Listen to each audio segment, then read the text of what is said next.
বিদেশ এসে কি সত্যিই জব পাওয়া কঠিন নাকি ঠিকভাবে জানলে জব পাওয়া আসলে অনেক সহজ? ওয়েলকাম টু মাই সিরিজ বিদেশ জীবনে জব কতটা সহজ।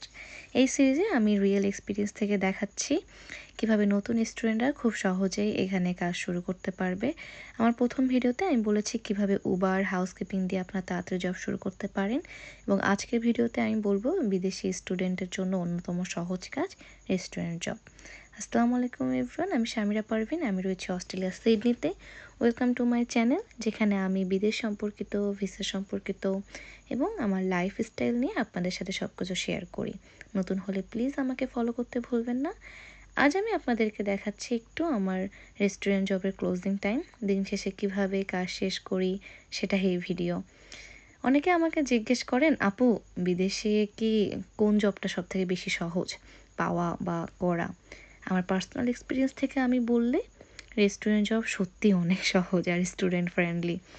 আর সবচেয়ে ভালো একটা বিষয় হলো এখানে জব খোঁজাও খুব সহজ। আপনি যদি ইনডিড, সিক বা জোড়াতে জবের জন্য অ্যাপ্লাই করেন, এগুলো হলো অ্যাপ, অনেক সময় খুব দ্রুত রেস্টুরেন্ট থেকে কল চলে আসে। নতুন স্টুডেন্টের জন্য একটা বড় প্লাস পয়েন্ট এটা। প্রথমত এখানে খুব বেশি স্কিল লাগে না, নতুন হলেও ধীরে ধীরে সব কিছু শেখানো হয়।